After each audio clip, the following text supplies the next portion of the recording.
جب یہ غریب بچہ ان کارز کو بنا رہا تھا تو کوئی بھی نہیں سوچ سکتا تھا کہ ایک دن یہی لڑکا دنیا کے سب سے مہنگے کارز بنائے گا۔ بچپن سے ہی غریبی میں رہنے والا ہنری رویس، جسے ایک وقت کی روٹی بھی بڑی مشکل سے نصیب ہوتی تھی، اور آج اس کی کمپنی دنیا کے سب سے بڑے کمپنیز میں سے ایک ہے۔ اس کمپنی کا نیٹ ورتھ آج کے وقت میں $29 بلین سے بھی زیادہ ہے۔ رولز رویس دنیا کی ٹاپ لگژری کارز۔ ان کارز کو خریدنا کسی کا خواب اور کسی کا گول ہے، لیکن ہنری رویس جیسے ایک وقت کا کھانا بھی بڑی مشکل سے ملتا تھا، اور آج یہ لڑکا اتنے بڑے برانڈ کا اونر کیسے بن گیا؟ کیا ہے رولز رویس کی اصل حقیقت؟ آخر کیسے بنا یہ اتنا بڑا برانڈ؟ آئیے جانتے ہیں ان سب سوالوں کے جواب جاسی ٹی وی کی اس ویڈیو میں۔ یہ ہیں فریڈرک ہنری رویس، جو 1863 میں انگلینڈ کے ویلٹن میں پیدا ہوئے تھے۔ ہنری 5 بچوں میں سب سے چھوٹے تھے۔ ان کے ماں باپ جیمز اور میری ایک فلاور مل چلاتے تھے۔ جیمز اپنے والد کے راستے قدم پر چل رہے تھے، لیکن انہیں کاروبار کی سمجھ نہیں تھی اور کمائی بہت کم تھی۔ کئی سالوں تک رویس فیملی قریبی سے گزرتا رہا۔ پھر 1867 میں حالات اور بھی بگڑ گئے۔ انہیں امید تھی کہ وہ لندن میں بہتر زندگی گزار سکتے ہیں، اس لیے پوری فیملی وہاں چلی گئی۔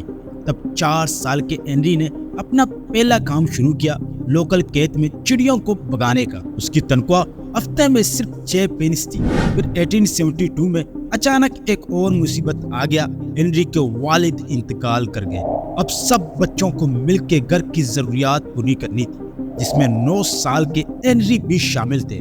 اس نے اخبار بیچنا شروع کیا اور ٹیلی گرام پہنچانا بھی۔ ہنری پر کم عمر میں غریبی نے بہت گہرا اثر ڈالا۔ جب وہ 15 سال کی عمر میں پہنچا تو اس نے صرف 1 سال کی اسکول کی تعلیم حاصل کی تھی۔ جوان ٹین ایجر ہونے پر اس نے گریٹ نارتھرن ریلوے میں شاگردی شروع کی اور ساتھ ہی اسٹڈی بھی شروع کی۔ اس کی خالہ نے اسے کچھ مالی مدد بھی دی۔ اس نے بھلے ہی فارمل تعلیم حاصل نہ کی ہو، لیکن اپنے خالی وقت میں ہر موقع کو پکڑنے کے لیے تیار تھے۔ الجبرا، فرینچ اور الیکٹریکل انجینئرنگ کی پڑھائی کرتا رہا۔ پھر 3 سال بعد پیسے کی کمی کے باعث اس نے اپنی شاگردی چھوڑ دی۔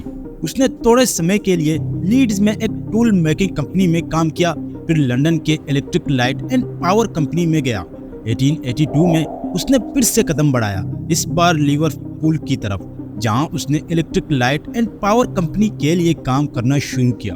اس کا اصلی ارادہ تھا اب انجینئرنگ، اس لیے 22 سال کی عمر میں اس نے اپنے انجینئرنگ دوست ارنسٹ کلرمونٹ کے ساتھ ایک بزنس شروع کیا، جسے انہوں نے FH رویس کمپنی نام دیا۔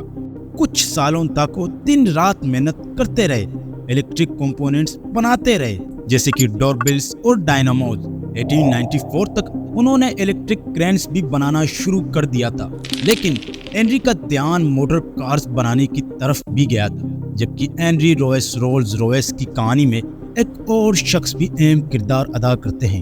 اس برانڈ کے نام سے جڑا ایک اور شخص بھی ہے، اور وہ ہیں چارلز اسٹیورٹ رولز، جو 1877 میں لندن کے افلوئنٹ برکلی اسکوائر میں پیدا ہوئے تھے۔ چارلز رولز اور لیڈی لنکتک کے سب سے چھوٹے بچے تھے۔ انجینئرنگ میں دلچسپی رکھنے کے لیے بہت چھوٹے سے عمر میں ہی انہوں نے میکینیکل انجینئرنگ کی پڑھائی ٹرینٹی کالج کیمبرج میں کی۔ چارلز کو اسٹینڈ آؤٹ کرنے کا طریقہ پتا تھا اور انجن کے سارے کام اور اس کے ساتھ نیو چینجز کرنے کی وجہ سے اس نے اپنی ریپیوٹیشن بنا لی تھی، جس کی وجہ سے انہیں ڈرٹی رولز کے نام سے جانا جاتا تھا۔ ان کی پڑھائی کے دوران انہوں نے پہلے انڈر گریجویٹ کے روپ میں ایک موٹر کار خریدنے کا فیصلہ کیا اور اس نے پیرس جا کر ایک پوجو فائٹر خریدا۔ اس سمے یہ بہت انوکھا تھا، کیونکہ بہت سے لوگوں نے کارز کے بارے میں سنا بھی نہیں تھا۔ 1898 میں پڑھائی پوری کرنے کے بعد چارلز نے ایک اسٹیم یارڈ پر کام کرنا شروع کیا، پھر London and north western railway میں بھی کام کیا، لیکن انہیں موٹرنگ، پائنورنگ اور سیلز مین شپ میں زیادہ دلچسپی تھی، اور اپنے والد کے فائنینشیل سپورٹ کے ساتھ اس نے 1903 میں برٹن میں ایک کار ڈیلرشپ شروع کی۔ اس نے اپنے کمپنی کو CS رولز اینڈ CO نام دیا، اور اگلے کچھ سالوں تک وہ پوجو اور مینورا کارز امپورٹ اور بیچنے میں لگا رہا۔ بزنس کافی تیزی سے چل رہا تھا، اور چارلز نے اس پیسے کو اپنے اسپورٹنگ ایکٹیویٹیز کے لیے استعمال کیا۔ وہ نہ ہی ایک ایوڈ موٹورسٹ، پیونیر اور ریسر تھے، بلکہ ایک ایگر ایویٹار بھی تھے۔ دونوں ہی شوق کافی مہنگے تھے۔ اب شروع ہوتا ہے ایک ایسا پوائنٹ جہاں چارلز اور ہنری ایک دوسرے سے ملتے ہیں۔ جب ہنری اپنی company F H Royce company کو چلا رہے تھے تب ان کی دلچسپی موٹر کارز میں بڑھتی گئی۔ 1903 میں ہنری نے اپنے ایک سیکنڈ ہینڈ 2 سلنڈر ڈی کا ول کار کو بہتر بنانے کا فیصلہ کیا جو اس نے خریدا تھا، لیکن ہنری اسے اور بہتر بنانا چاہتے تھے۔ ہنری میں ایک فطری خواہش تھی کہ ہر چیز بہترین ہو، اور جب اس نے ڈی کا ول کار میں کنسٹرکشن فالٹس پایا تو اس لیے اس نے فیصلہ کیا کہ وہ اپنا خود کا کار بنائے گا، اور 1903 کے اینڈ تک اس نے اپنا پہلا پیٹرول انجن ڈیزائن کیا اور بنایا۔ اگلے ہی سال اس نے اپنا پہلا Royce 10 horse power motor car town میں چلایا۔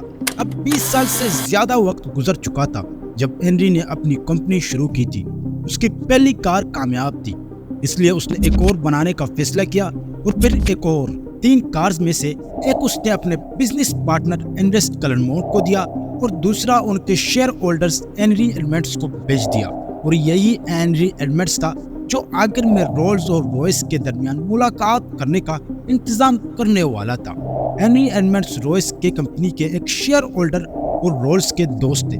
جب اس نے رویس کی اس کار کو خریدا تو یہ اسے بہت پسند آیا۔ ہنری ایڈمنڈس نے فوراً اپنے دوست رولز کو اس کار کے بارے میں بتایا۔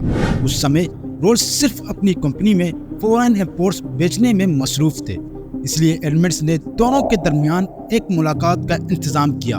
ایڈمنڈس کو معلوم نہیں تھا کہ یہ ملاقات موٹورنگ کی دنیا کو ہمیشہ کے لیے بدل دے گا۔ جبکہ رولز ہمیشہ سے 3 اور 4 سلنڈر والے کارز کو پسند کرتے تھے، رویس کے 2 سلنڈر کار نے ان پر بڑا اثر ڈالا۔ اسے دیکھتے ہی رولز کو پتا چل گیا کہ وہ جو ڈھونڈ رہے ہیں وہ انہیں مل گیا ہے۔ اس نے موٹر کار کو چلایا اور فوراً فیصلہ کیا کہ وہ جتنے زیادہ موٹر کارز بنا سکتے ہیں اتنے ہی بھیجیں گے۔ ان کے درمیان نہ ہی عمر کا فرق تھا بلکہ تعلیم میں بھی ایک بڑا فرق تھا۔ ہنری رویس 41 سال کے تھے جبکہ رولز صرف 26 سال کے تھے۔ ینگ رولز نے پریسٹیجیس ٹرینیٹی کالج سے ایک شاندار تعلیم حاصل کیا ہوا تھا، جبکہ رویس نے زیادہ تر ہنر اور پڑھائی خود سیکھی تھی۔ جب رولز اپنے جوان اڈلٹ سال اپنی فینسی کارز میں گھومتے ہوئے بتا رہے تھے تب اسی عمر میں ہنری رویس محنت کر کے اپنی زندگی گزارا کرتے تھے۔ جبکہ ہنری رویس اور چارلز رولز دو الگ لوگ تھے، لیکن ان کی جوڑی اور کار کی بہت کامیابی نے 1906 میں رولز رویس کمپنی کی شروعات کی۔ اس کے بعد انہوں نے 6 سلنڈر سلور گوسٹ کو لانچ کیا، جسے ایک سال میں دنیا کی سب سے بہترین کار کے روپ میں جانا گیا۔ یہ تھی ہنری اور چارلز کی کہانی، لیکن برانڈ بنانے کے لیے ویژن بھی ضروری ہوتا ہے۔ جب ہنری رویس اور چارلز موٹر کارز بنانے اور بیچنے میں مصروف تھے تب چارلز رولز کے پارٹنر اور رولز رویس کے کمپنی کے مینیجنگ ڈائریکٹر کلاؤڈ جانسن نے کمپنی کی ریپوٹیشن بڑھانے کا ذمہ لیا۔ انہوں نے پبلسٹی کے لیے ایک جینیس کے روپ میں کام کیا اور Rolls Royce motor cars brand کی خوبی اور بھروسہ مندی کو بڑھانے کے لیے کئی اسٹنٹ ارینج کیے۔ ان کے ایک ایڈ میں 40 سے 50 ہارس پاور موٹر کار کو دا 6 سلنڈر رولز رویس کہہ کر دنیا کی سب سے بہترین کار کے روپ میں پروموٹ کیا گیا۔ کلاؤڈ نے رولز رویس کے لیے ایک نیا دور شروع کیا۔ مارکیٹنگ کے علاوہ بھی ہنری اور چارلز نے بہترین کوالٹی کی پیشکش کا وعدہ کیا۔ ہنری کا کام کرنے کا انداز بڑا خاص تھا، لیکن اس کے باوجود بھی اس کی صحت پر برا اثر ہوا۔ لیکن عجیب بات ہے کہ وہ اپنے بزنس پارٹنر چارلز رولز سے کچھ سال زیادہ زندہ رہے۔ کمپنی کی کامیابی میں کئی سال گزرنے کے بعد چارلز رولز کا ہوائی جہاز اڑانے کا انٹرسٹ اور بھی بڑھتا گیا، اور اس نے ہنری کو یورو انجن ڈیزائن کرنے کے لیے راضی کرنے کی کوشش کی، لیکن ہنری نے اس کے رسک بھرے خوابوں کو پورا کرنے سے انکار کر دیا۔ لیکن چارلز نے ایک رائٹ فلیئر ہوائی جہاز خریدا جس کے ساتھ اس نے 1910 میں 200 سے زیادہ فلائٹس کی۔ وہ پہلے شخص بنے جس نے انگلش چینل کو 2 بار نان اسٹاپ پار کر کے ایک نیا ریکارڈ بنا لیا تھا۔ لیکن بس 1 مہینے بعد سب کچھ بدل گیا۔ بورنموتھ میں ایک فلائٹ ایکسیڈنٹ کے دوران چارلز ایک ہوائی حادثے میں مارے گئے۔ ان کی عمر صرف 32 سال تھی۔ اور وہ پہلے برٹن تھے جنہوں نے ہوائی حادثے میں اپنی جان دی۔ ان کی انجانی موت نے رولز روئس کے یوں مانو اس پارٹنرشپ کو ختم کر دیا۔ اب ہنری کو اپنے اس وراثت کو آگے بڑھانا تھا۔ ہنری میں کام کرنے کا جذبہ تھا اور ان کے نیو ڈیزائنز اور آرٹ ورک نے رولز روئس کو ایک بہترین انجینئرنگ اور بیسٹ کوالٹی کا نام دیا۔ ہنری ہمیشہ کہتے تھے کہ بہترین کو اور بہتر بناؤ۔ پہلے ورلڈ وار کے دوران رولز روئس کمپنی نے یورو انجنز بنایا جو چارلز رولز نے پہلے ہی مانگا تھا۔ انفارچونیٹلی ہنری اپنے صحت کے ساتھ لڑ رہا تھا اور 19 میں انہوں نے ڈائجسٹو ٹریکٹ پرابلمز کی وجہ سے اپنی زندگی سے ہار مان لیا اور وہ اپنی لائف کے آخری وقت تک کام کرتے رہے۔ ان کا لاسٹ اسکیچ ان کی ڈیتھ بیڈ سے کچھ گھنٹے پہلے بنایا گیا تھا۔ ان کی عمر 70 سال تھی۔ آج رولز روئس 40 کنٹریز میں پھیلی 130 ڈیلرشپ کے ساتھ یہ برانڈ پوری دنیا میں بہت دور تک مشہور ہے۔ آج کے وقت میں رولز روئس BMW کا مالک ہے اور یہ برانڈ اب پرمیرلی دنیا کے کچھ سب سے مہنگے کارز جیسے کہ رولز روئس کلنن، کوسٹ، فینتم، وریت اور ڈان بنانے کے لیے جانا جاتا ہے۔ اور اب تروسٹن مولر اتوس 2010 سے رولز روئس کے کمپنی کے CEO ہیں۔ اور یہ تھی رولز روئس کے بارے میں ایک شاندار اور ڈیڈیکیٹڈ ویڈیو۔ اگر آپ کو آج کا یہ ویڈیو پسند آیا ہے تو ویڈیو کو لائک، چینل کو سبسکرائب کرنا مت بھولیے گا۔ ملتے ہیں ایک اگلے شاندار ویڈیو میں۔